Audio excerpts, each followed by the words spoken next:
So for today's discussion on presidents and character, I'm on an exercise ball. Why? Well, two reasons. Number one, I'm trying to develop abs of steel. But number two, I want to talk to you about Teddy Roosevelt, Theodore Roosevelt, our 26th president, and I want to talk to you about his commitment to pushing himself physically. When Roosevelt was a young man in the early 1880s, he moved to North Dakota for a couple of years and became a cowboy.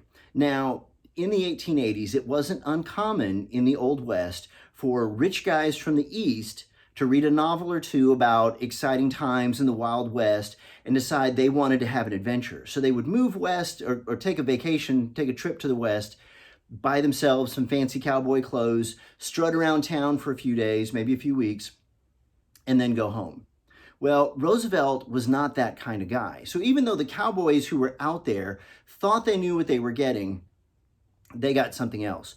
Roosevelt bought a ranch in North Dakota, and rather than just playing like being a cattle rancher, he actually went out there and worked alongside the cowboys. Now, it was not an easy transition for Roosevelt to make. He was an overeducated guy who had a little bit of trouble at first talking the talk. So as the cowboys on his ranch would want to move the cattle from point A to point B, and they would make cowboy noises like, "Yah!"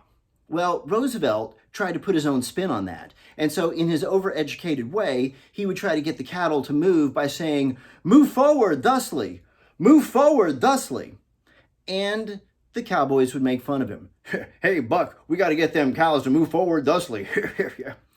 But what the cowboys noticed over time was Roosevelt was just fearless, and he was willing to do the physically demanding work that the cowboy life required. And so he won their respect because he was willing to push himself. And even as president, he continued to try to push himself physically, even with all the rigors and responsibilities of his office. He would frequently conduct cabinet meetings as he power walked through the streets of Washington, D.C. And there were some members of the cabinet who just hated that. They'd be hot, they'd be sweaty, they'd be out of breath.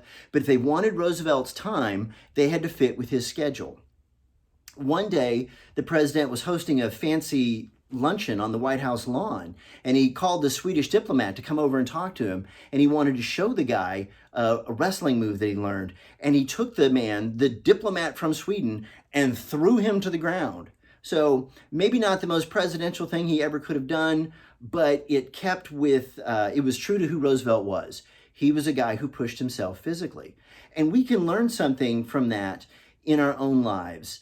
Our bodies are a gift that we have, and we need to be good stewards of that gift. We need to be willing to push ourselves. And it's not about trying to look like an athlete or a movie star or something. It's really just a matter of being a good steward of what we've been given. We're not competing against someone else. We're really competing against ourselves. Are we willing to work out, sacrifice, exercise even just a little bit, maybe to try a little harder today to be healthier than we tried yesterday? So character is not just what we think. Part of it is what we do. And are we a good steward of the resources that we have? And one of those resources, again, would be the body that we're given.